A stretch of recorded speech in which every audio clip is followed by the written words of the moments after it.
Mi esposa me humilló en el funeral de mi padre. 3 meses después, llegué temprano a casa por Navidad y la encontré con su jefe, nuestro abogado, y papeles de divorcio esperándome. Justo a tiempo, dijo ella. Entonces su teléfono sonó. Se pusieron pálidos. Sonreí. Mi nombre es Howard Phillips. Tengo 64 años, y durante los últimos 38 años, trabajé como agente de campo para el IRS. Sé lo que están pensando. A nadie le gusta el recaudador de impuestos. Justo. Pero ese trabajo me enseñó algo invaluable. Cómo seguir el dinero, cómo detectar patrones en el caos, y lo más importante, cómo documentar todo. Esas habilidades se convertirían en mi mayor arma cuando mi mundo se desmoronara. 3 días antes de Navidad, me desperté solo en la casa que había pagado hace 15 años. Ni olor a café recién hecho, ni ruido de Linda preparándose para ir a trabajar. Solo silencio. Mis padres ya no estaban. Mamá murió en mayo. Ataque al corazón mientras jardineaba. Papá la siguió en septiembre. Un derrame cerebral masivo. El médico dijo que fue rápido, pero yo sabía más. No podía soportar la idea de estar sin ella. Llevaban 42 años casados. Se suponía que pasaría la Navidad con Linda y nuestra hija Hannah en la cabaña familiar en Vermont. Linda dijo que conduciría por separado debido a una emergencia de último minuto en el trabajo. Esa debería haber sido mi primera pista, pero el dolor te ciega a lo obvio. Esa mañana entré a mi estudio para buscar los viejos álbumes de fotos. Hannah había pedido fotos de sus abuelos para algún proyecto. Fue entonces cuando lo encontré, encajado detrás de una fila de libros de derecho fiscal que no había tocado en años. Un cuaderno de cuero, marrón oscuro, del tipo que Linda siempre decía que parecía demasiado anticuado. ¿Por qué no usas tu teléfono como la gente normal?, había preguntado una vez. Lo abrí por curiosidad. Página 1, Howard, tienes que respirar tan fuerte cuando comes. Página 5, quizás si realmente te hicieras socio en una firma de verdad en lugar de trabajar para el gobierno. Página 12, nadie quiere oír hablar de tus aburridos casos de impuestos. Howard, había 49 entradas. Las conté.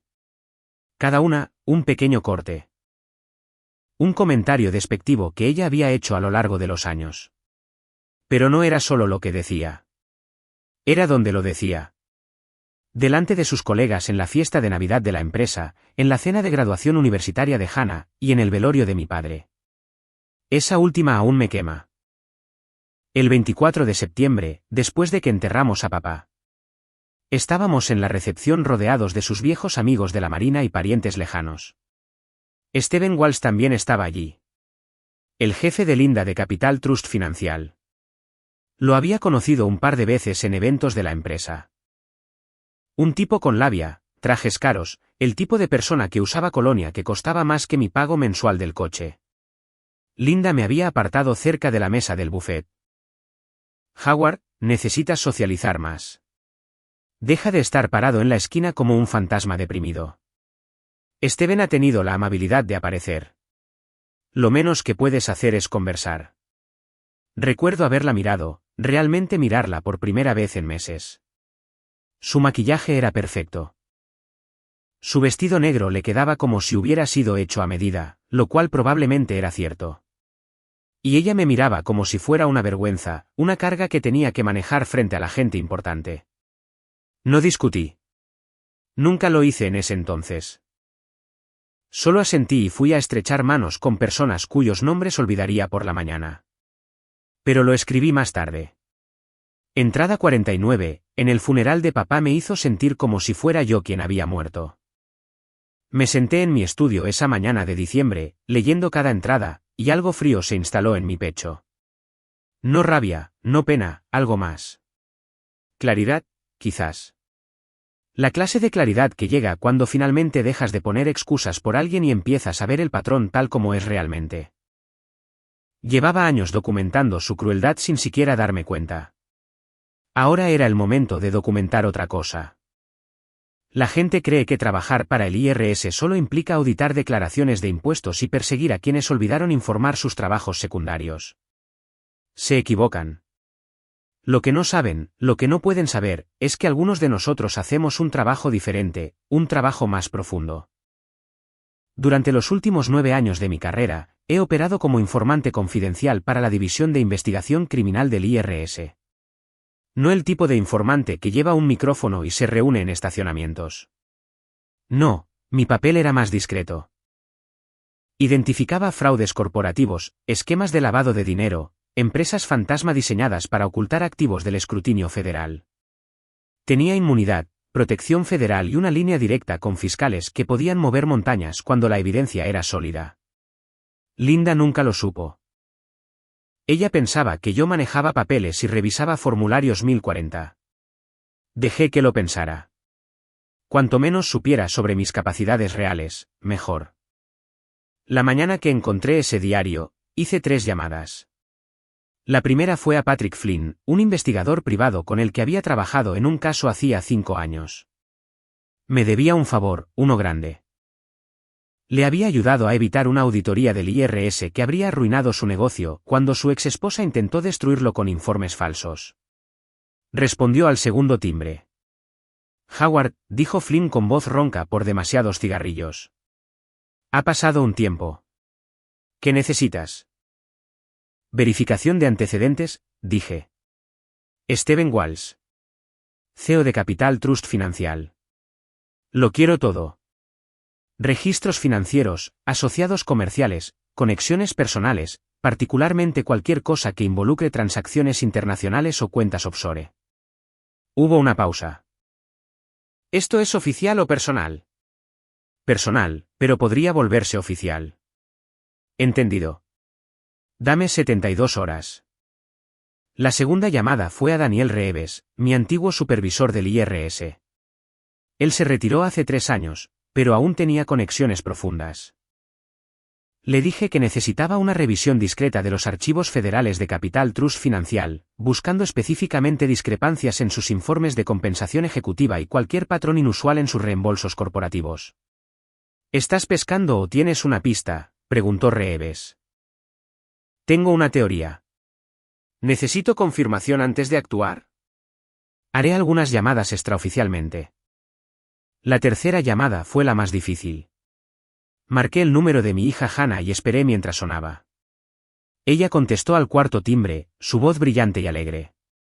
Papá, estaba pensando en ti. Todavía vamos a pasar la Navidad en Vermont. Hannah, dije con cuidado. Necesito que hagas algo por mí, y necesito que no hagas preguntas todavía. Su tono cambió. ¿Qué pasa? Revisa tu correo electrónico en unos 5 minutos. Te enviaré un archivo de vídeo. Está protegido con contraseña. La contraseña es Simplify. Ese había sido el lema del cuerpo de marines de mi padre. Hannah entendería la importancia. Papá, me estás asustando. Lo sé, pero esto es importante. Mira el vídeo. Guárdalo a salvo. No se lo digas a tu madre. ¿Puedes hacer eso por mí? Hubo un largo silencio y luego, de acuerdo, confío en ti. Después de colgar, pasé la siguiente hora grabando un mensaje en mi laptop. Expliqué todo lo que sospechaba sobre Linda y Steven. Le mostré las entradas del diario, la cronología de las noches tarde de Linda y sus misteriosos viajes de trabajo. Aún no tenía pruebas de la infidelidad, pero tenía patrones, y los patrones no mienten. También le dije algo más, algo que descubrí hace 2 meses cuando accedí a los registros médicos de Linda a través de un contacto en la compañía de seguros. 3 procedimientos médicos en los últimos 6 años, todos codificados como cirugía ambulatoria, todos facturados a través del plan de salud ejecutiva de Capital Trust Financial, todos programados durante semanas en las que Linda me dijo que asistía a seminarios de capacitación corporativa. Los procedimientos estaban listados bajo un código genérico, pero yo había cruzado la información con el Centro, una clínica de salud para mujeres, especializada en servicios reproductivos. No podía probar cuáles eran esos procedimientos. Todavía no, pero tenía mis sospechas. Terminé el vídeo con una simple declaración. Hannah, pase lo que pase después, lo que tu madre te diga sobre mí, esto es lo que quiero que sepas. Te amo. Siempre te he amado. Y no voy a dejar que nadie reescriba la verdad de quién soy o lo que esta familia debía ser. Cifré el archivo y lo envié. Luego empaqué mi maleta para Vermont, pero no iba a esperar hasta Navidad para aparecer. Iba 3 días antes, y no iba a anunciar mi llegada. A veces, la mejor manera de tomar a alguien desprevenido es aparecer cuando piensan que aún estás lejos, aún en la oscuridad, aún el tonto al que han estado engañando durante años. Ya no era ese hombre. El viaje a Vermont duró 6 horas. No escuché música, no paré para tomar café, simplemente conduje a través de la tarde gris de diciembre con mi mente haciendo cálculos, probabilidades, resultados. Cuando llegué a la entrada de la cabaña familiar, el sol se estaba poniendo detrás de las montañas, pintando todo en tonos naranjas y rojos. El coche de Linda estaba allí. También el Lexus plateado de Stephen Walsh. Y un tercer vehículo que no reconocí, un BMW negro con matrícula de Nueva York. Me quedé en mi camioneta por un momento, observando la luz cálida que se derramaba por las ventanas. A través del cristal, pude ver figuras moviéndose dentro. Oí risas débiles. Estaban teniendo una fiesta en la cabaña de mi familia, la que mi padre había construido con sus propias manos hace 40 años. Tomé la bolsa de regalos envueltos del asiento del pasajero.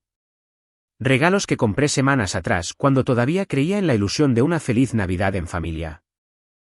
Luego caminé por el sendero cubierto de nieve y abrí la puerta principal. Las risas cesaron como si alguien hubiera cortado un cable. Linda estaba de pie junto a la chimenea, sosteniendo una copa de vino. Llevaba un vestido rojo oscuro que nunca antes había visto. Su cabello peinado de una manera que parecía profesional, deliberada. Stephen Walsh estaba sentado en un sofá de cuero, con la corbata aflojada, luciendo cómodo de una manera que me apretó la mandíbula. Y allí, en la mesa del comedor, estaban sentadas otras 2 personas. Un hombre con un traje caro, de unos 50 años, con la neutralidad practicada de un abogado, y otra mujer que no reconocí, más joven, profesional, con una tableta frente a ella. Hannah también estaba allí, a mitad de las escaleras, con los ojos muy abiertos con algo entre confusión y miedo. Linda se recuperó primero. Su sorpresa se derritió en una sonrisa que no le llegaba a los ojos. Howard, dijo, con voz brillante y artificial. Llegaste temprano. No te esperábamos hasta mañana. Dejé la bolsa de regalos junto a la puerta. Cambio de planes. Stephen se levantó, extendiendo la mano como si estuviéramos en una reunión de negocios. Howard, qué gusto verte. Linda mencionó que te unirías a nosotros para las fiestas. Espero que no te importe.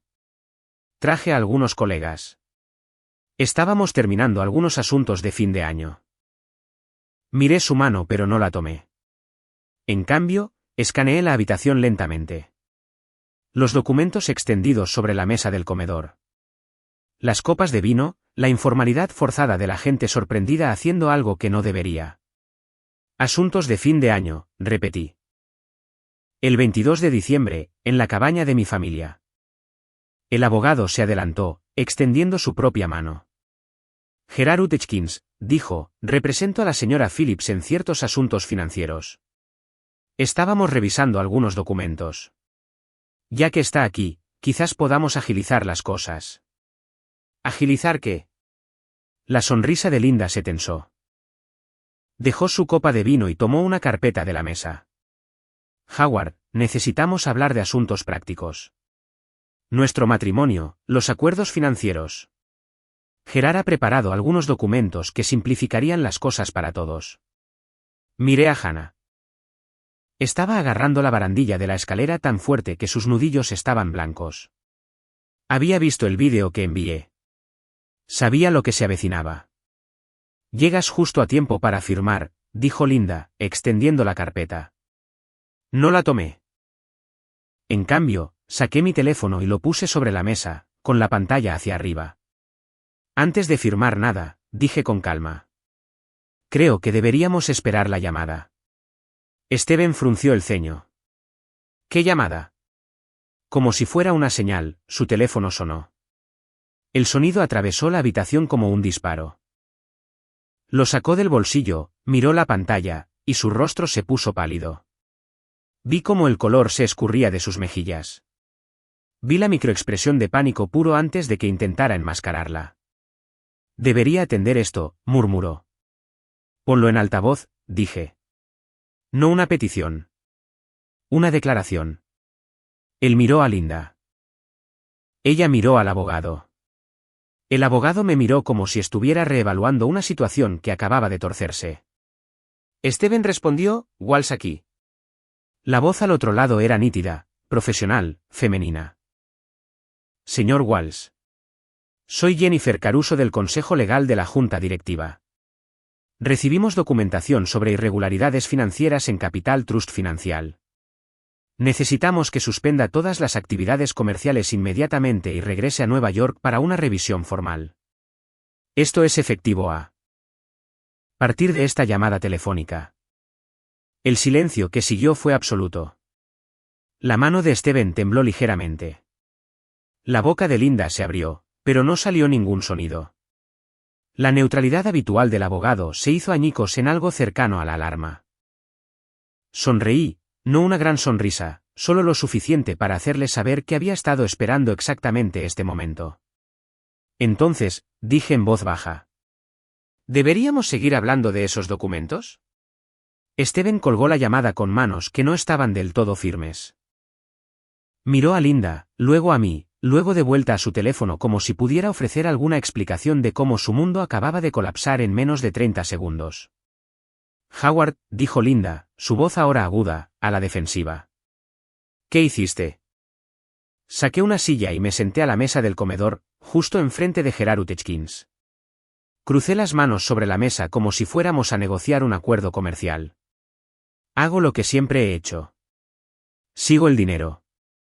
Y cuando el dinero no cuadra, lo informo a las autoridades apropiadas. El rostro de Steven se puso rojo. ¿Me denunciaste a la Junta por qué? Reembolsos corporativos que no coinciden con los informes de gastos.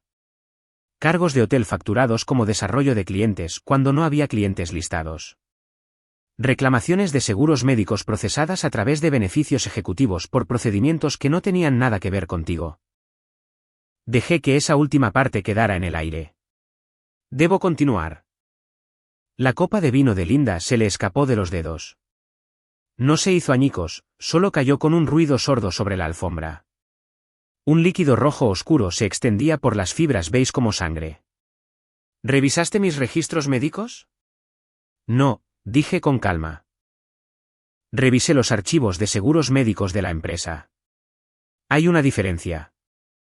Uno es un documento de divulgación federal. El otro sería ilegal. Miré a Gerard. Quizás quiera explicar esa distinción a su cliente. El abogado se aclaró la garganta. Señor Phillips, creo que todos deberíamos tomarnos un momento para calmarnos y discutir esto racionalmente. Estoy calmado, dije. De hecho, nunca he estado más calmado en mi vida. Metí la mano en mi chaqueta y saqué un documento propio. No los papeles de divorcio que había preparado el abogado de Linda, algo completamente distinto. Lo puse sobre la mesa, lo alineé perfectamente con el borde y lo deslicé hacia Linda. Este es el documento de fideicomiso original que mi padre estableció 3 años antes de morir. Lo hice revisar por mi propio abogado la semana pasada. Es muy específico sobre las condiciones bajo las cuales se transfieren los activos. Linda lo tomó, escaneando las páginas. Sus ojos se movían más y más rápido a medida que leía. ¿Esto dice? Esto no puede ser correcto. Dice que el fideicomiso, que incluye esta cabaña, la cartera de inversiones y la herencia familiar, se me transfiere íntegramente a la muerte de mi padre bajo una de 2 condiciones. O permanezco casada hasta los 65 años. O me divorcio debido a mala conducta conyugal verificada con pruebas documentadas de infidelidad o fraude. Gerard se inclinó para leerlo él mismo.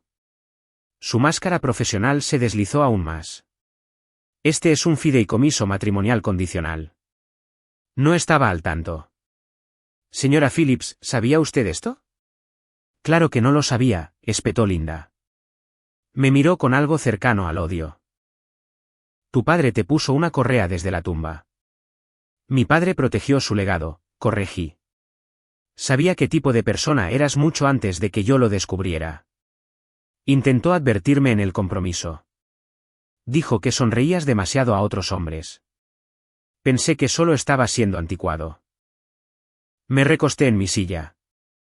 Resulta que solo estaba siendo observador.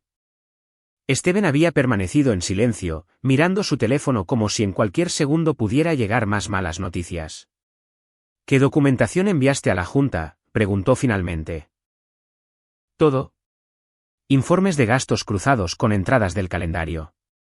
Grabaciones de seguridad del hotel de las Carmine Suites que te muestran a ti y a Linda registrándose juntos en 3 ocasiones distintas cuando ella me dijo que estaba en seminarios de capacitación corporativa.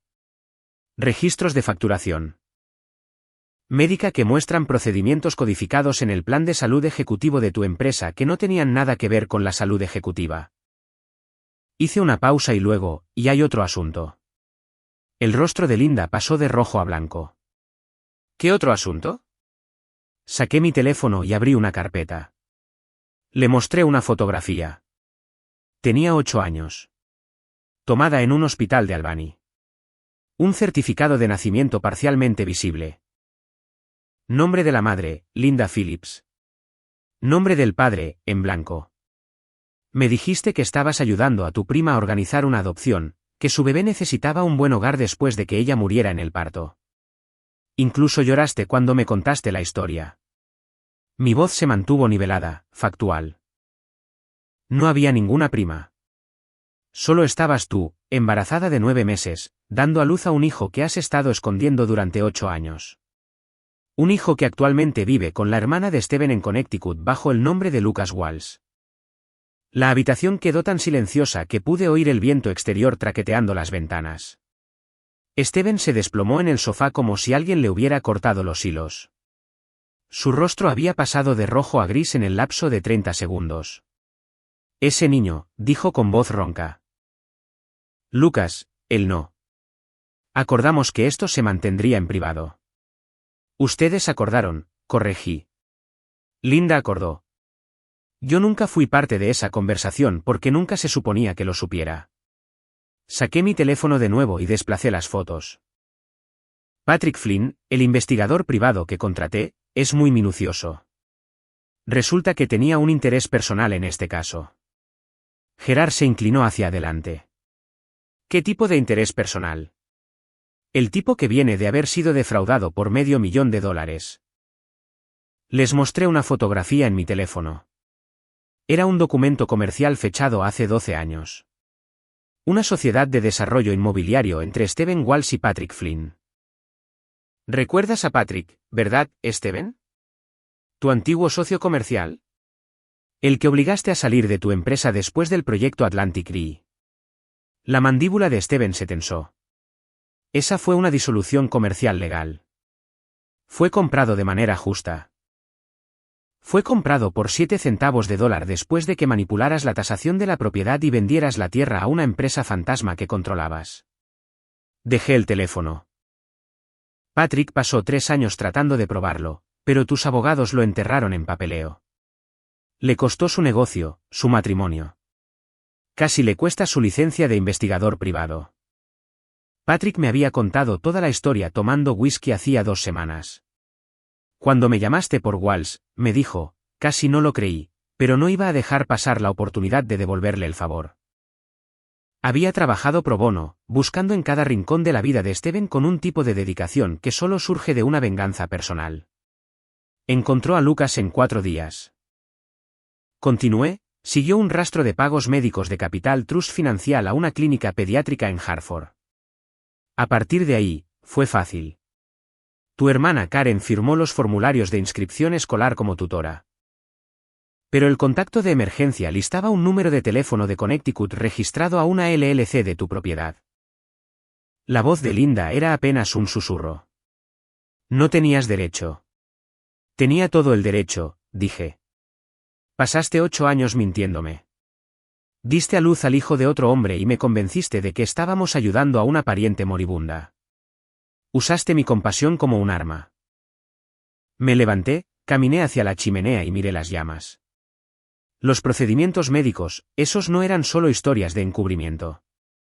Eran interrupciones, ¿verdad? 3 de ellas en 6 años.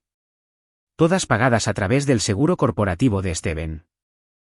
El silencio era sofocante. ¿Cuántas veces, Linda? ¿Cuántas veces te quedaste embarazada de él y lo hiciste desaparecer? ¿Lucas fue el único que conservaste, o hubo otros?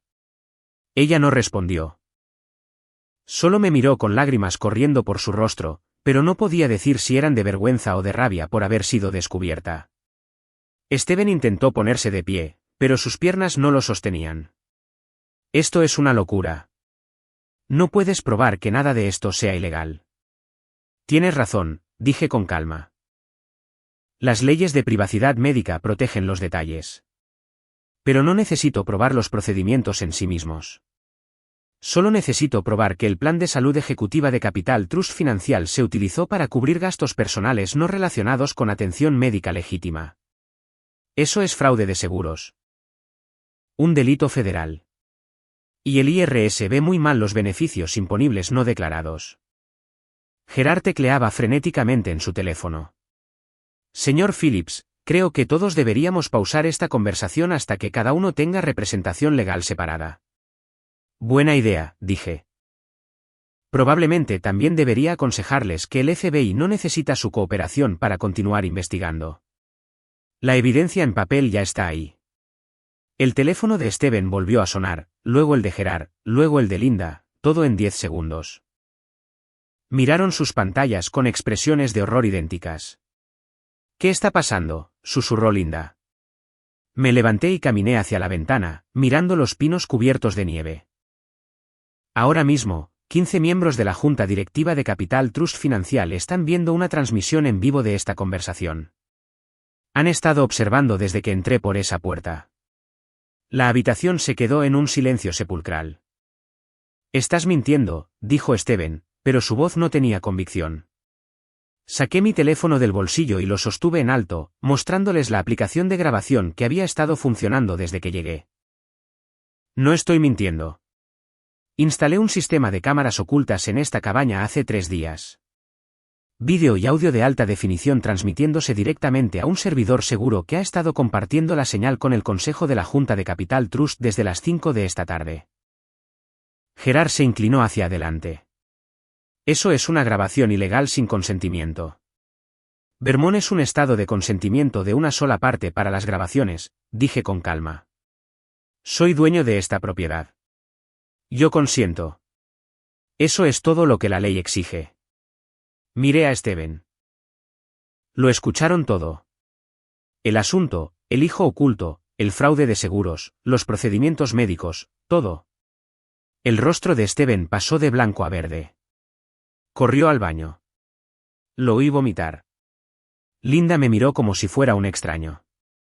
¿Planeaste esto? ¿Todo? Sí, confirmé. Hasta el minuto. Sabía que traerías a Steven aquí. Sabía que intentarías sorprenderme con papeles de divorcio e intimidación legal. Así que me aseguré de que las personas que realmente controlan el futuro de Steven estuvieran viendo cuando él se implicaba. Hannah habló desde las escaleras. Papá, ¿cómo sabías que vendrían aquí? Tu madre me envió un correo electrónico hace 2 semanas sugiriendo que pasáramos la Navidad en la cabaña. Dijo que sería bueno para procesar nuestra separación en un espacio neutral. Supe inmediatamente que era una trampa. Ella nunca sugiere la cabaña. La odia aquí. Dice que es demasiado rústica. Miré a Linda, pero era perfecto para mis propósitos, aislado, privado y equipado con internet de fibra óptica que instalé el verano pasado específicamente para esta posibilidad. Gerard tecleaba frenéticamente en su teléfono. Informaré esto al Colegio de Abogados de Vermont. Esto es una trampa. Es recolección de pruebas, interrumpí. Y quizás quiera preocuparse menos por mí y más por su propia licencia porque la Junta acaba de verlo intentar facilitar un acuerdo de divorcio sabiendo sobre reclamaciones de seguro fraudulentas y un hijo oculto que crea responsabilidades no reveladas. El teléfono del abogado sonó. Respondió con manos temblorosas. Utechinsaki. Su rostro se puso pálido mientras escuchaba. Sí, entiendo. Sí, Cesaré la representación inmediatamente. Terminó la llamada y miró a Linda. Ya no puedo representarla. El socio gerente de mi firma me ha aconsejado que me retire de este caso inmediatamente. La voz de Linda era apenas audible. ¿Te despidieron? Se están protegiendo de la asociación con una posible responsabilidad penal, dijo Gerard en voz baja. Recogió sus papeles y salió por la puerta sin decir una palabra. Escuchamos su coche arrancar, luego el crujido de los neumáticos sobre la grava mientras se alejaba. Steven salió del baño, pálido y sudoroso. Howard, ¿podemos arreglar algo? La compañía, la junta, no necesitan llevar esto más lejos. Podemos arreglarlo en privado. Es demasiado tarde para acuerdos privados, dije. La junta ya ha iniciado una reunión de emergencia para destituirte como CEO. La votación está teniendo lugar en este momento. De hecho, miré mi reloj. Debería terminar en unos 5 minutos. No puedes saber eso, dijo Steven desesperado. Puedo porque he estado coordinando con Jennifer Caruso, la asesora legal de la Junta, durante las últimas 2 semanas. Estaba muy interesada en la documentación que proporcioné. Especialmente las partes sobre empresas de inversión chinas con antecedentes cuestionables que inyectaban dinero en Capital Trust Financial. Las piernas de Steven cedieron. Se sentó pesadamente en el sofá, con la cabeza entre las manos. El FBI se pondrá en contacto contigo mañana, continué. Querrán discutir las transferencias bancarias de Pacific Dragon Ventures.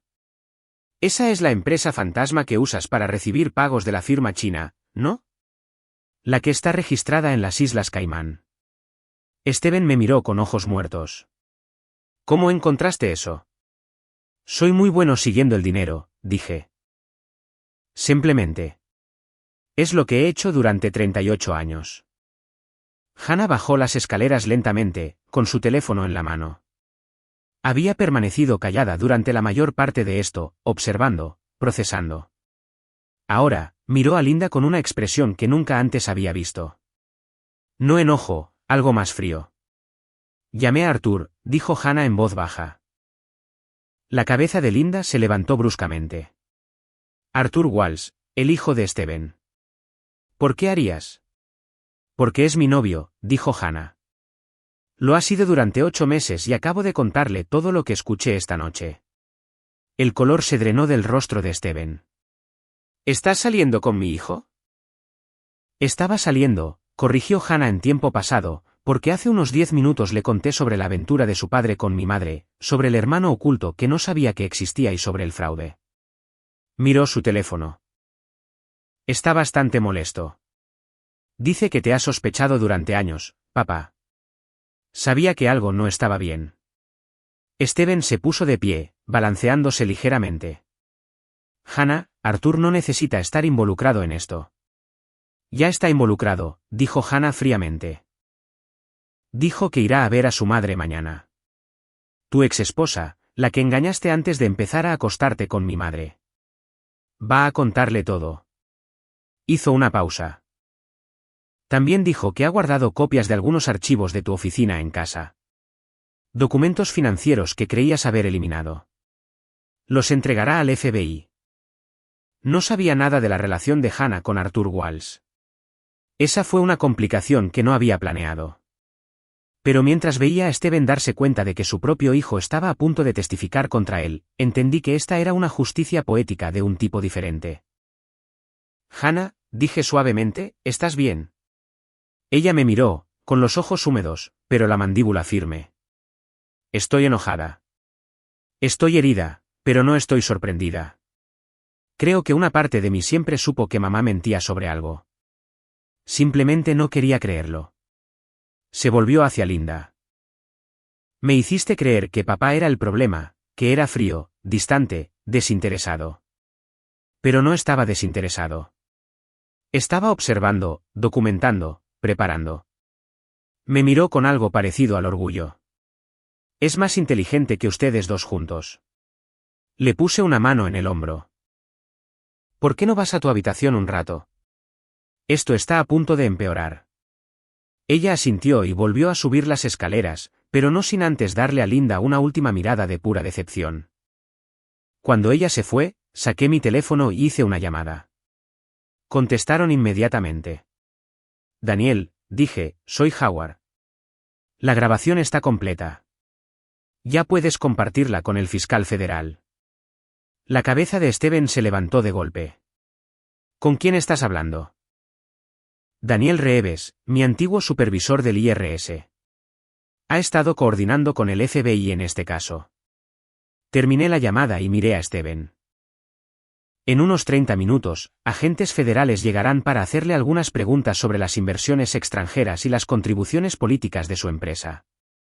Le sugiero que no intente irse. ¿Me están arrestando?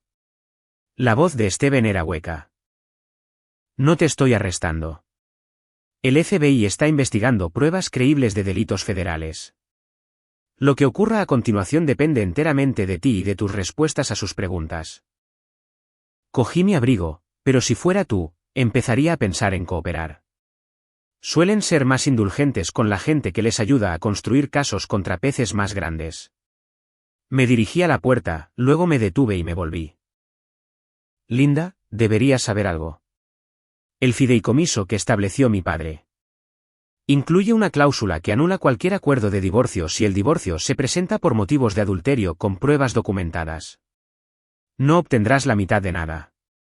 Obtendrás lo que especifica el acuerdo prenupcial. ¿Qué es exactamente nada? Su rostro se desmoronó por completo. Hiciste tus elecciones, dije en voz baja. Ahora te toca vivir con ellas. Salí a la noche de diciembre, dejándolos a ambos en los escombros que habían construido. 3 días después del enfrentamiento, me encontré sentado en una cafetería en Hartford, Connecticut. Frente a mí estaba sentado un niño de 8 años con los ojos de Linda y el mentón de Steven. Lucas Walsh, el hijo de mi esposa, el niño del que había sabido su existencia hacía exactamente 72 horas. Karen Walsh, la hermana de Steven, estaba sentada a su lado. Ella había accedido a esta reunión después de que la llamara directamente, saltándose a Steven por completo. Él ya no tiene voz en esto, me dijo por teléfono. He cuidado de Lucas desde que nació. Amo a ese niño como si fuera mío, pero él merece saber la verdad sobre de dónde viene. Lucas estaba callado, picoteando un muffin con chispas de chocolate. Finalmente, me miró. ¿Es usted realmente el papá de Hannah? Sí, soy yo, dije suavemente. Ella es agradable, dijo Lucas. Vino a verme ayer. Me trajo un libro sobre dinosaurios. Hizo una pausa. Ella dijo que usted fue quien me descubrió.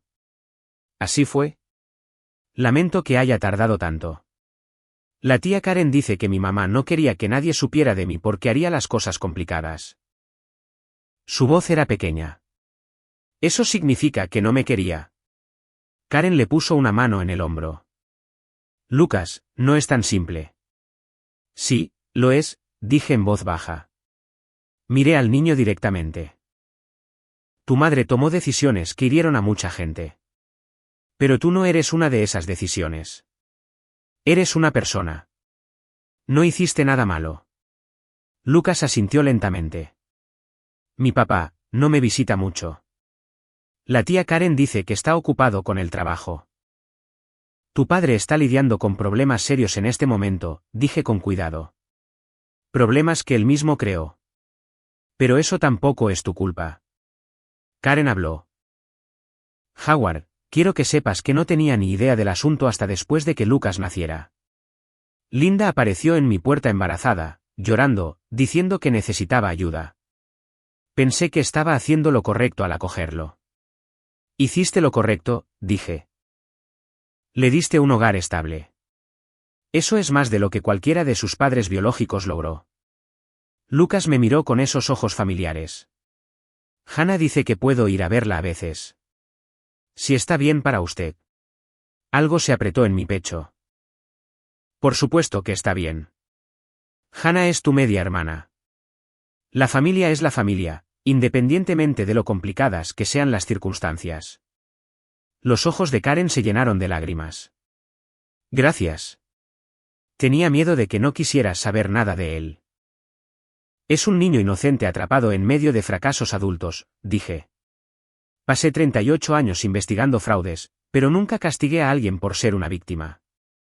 Miré a Lucas. Mereces conocer a tu hermana, y ella merece conocerte. Hannah ya había visitado a Lucas 2 veces. Me llamó después de la primera reunión, su voz cargada de emoción. Papá, es dulce, es inteligente y no tiene ni idea de lo complicada que es la situación. Luego me hizo la pregunta que yo esperaba. ¿Podemos estar en su vida? Incluso después de todo esto, le dije lo mismo que le decía a él. Ahora, puedes elegir a tu familia, Hannah. La sangre no te obliga a nada, pero si lo quieres en tu vida, lo apoyaré. Lucas terminó su muffin y se limpió las manos con una servilleta. ¿Puedo preguntarte algo? Cualquier cosa. Hannah me mostró una foto de su abuelo. ¿Tu papá? Ella dijo que él construyó la cabaña en Vermont con sus propias manos. Dudó. Era buena persona. Era una de las mejores personas que he conocido, dije. Fuerte, honesto. Me enseñó que el carácter no se trata de no cometer errores. Se trata de levantarse cuando las cosas se ponen difíciles. Ojalá lo hubiera conocido, dijo Lucas en voz baja. Yo también, dije. Y era verdad. A mi padre le habría encantado este niño. Le habría enseñado a pescar, a construir cosas, a medir 2 veces y cortar una. Le habría mostrado lo que significaba ser un hombre íntegro. Karen se levantó. Deberíamos irnos. Lucas tiene deberes. Me levanté también y le ofrecí la mano a Lucas. Él la estrechó solemnemente, luego me sorprendió abrazándome. Gracias por no estar enojado conmigo, susurró. Lo abracé por un momento. Este niño que existía por la traición pero que no merecía ninguna de las consecuencias. Nunca podría estar enojado contigo, Lucas. Nunca. Al irme, volví a sentarme y terminé mi café. Hannah me había enviado un mensaje de texto esa mañana. Arthur rompió conmigo. Dice que su familia es demasiado tóxica y no quiere arrastrarme a eso. Estoy triste, pero creo que lo entiendo. Le respondí, te mereces a alguien que no venga con tanto equipaje. Tienes 22 años. Hay tiempo. La verdad era más simple, sin embargo. Algunos daños eran demasiado profundos para sortearlos. Meses después de aquella noche de diciembre en Vermont, me encontraba en el estudio de mi padre, empaquetando los últimos libros. La casa se había vendido por encima del precio de salida. El fideicomiso se había transferido completamente a mi nombre. Linda había firmado los papeles de divorcio sin objeciones después de que su abogado le explicara que no tenía base legal para oponerse. Steven Walsh esperaba juicio por 14 cargos de fraude electrónico, fraude de seguros y conspiración para cometer soborno. El FBI había construido su caso metódicamente utilizando las pruebas que yo había proporcionado como base. Arthur también había cooperado finalmente, proporcionando documentación adicional sobre las cuentas offshore de su padre. Capital Trust Financial había llegado a un acuerdo con la Junta por una suma no revelada y había disuelto silenciosamente toda la división de Steven. El senador Ulbrook había dimitido después de que unos correos electrónicos filtrados mostraran el acuerdo de quid pro quo. La investigación seguía en curso. Linda vivía en un pequeño apartamento en Albany, trabajando como contable para una empresa de contabilidad local. No hablábamos. Ella intentó contactarme una vez a través de Hannah, preguntando si podíamos hablar sobre un cierre. Yo le envié un mensaje simple, estamos cerrados. Hannah estaba terminando su último año en Yorktown, prosperando a pesar del caos. Visitaba a Lucas una vez al mes, construyendo una relación con su medio hermano que existía independientemente de las personas que lo habían creado. Me dijo la semana pasada, es un buen chico, papá. Merece algo mejor de lo que obtuvo. Tú también, le dije. Te tengo a ti, respondió ella. Eso es mejor de lo que la mayoría de la gente tiene. Patrick Flynn, el investigador privado, me había enviado una botella de whisky caro con una nota. ¿Por los viejos tiempos, o incluso ahora? Gracias por dejarme ayudar a enterrar a ese hijo de puta. Lo había contratado para otro caso, uno legítimo esta vez. Se lo había ganado. El timbre sonó. Bajé las escaleras y abrí la puerta para encontrar a Daniel Reeves de pie con una carpeta. Pensé que querrías ver esto, dijo Daniel, entregándomela. La abrí. Dentro había una carta formal de la División de Investigación Criminal del IRS agradeciéndome mi servicio como informante confidencial y señalando que mi testimonio había contribuido a múltiples enjuiciamientos exitosos. También había un cheque, una recompensa de informante de la Comisión de Bolsa y Valores por reportar el fraude corporativo en Capital Trust Financial. La cantidad me hizo parpadear, $780,000. La SEC paga en función de los fondos recuperados, explicó Daniel. Tu información llevó a un acuerdo de $12 millones. Obtienes un porcentaje. Me quedé mirando el cheque. No hice esto por dinero.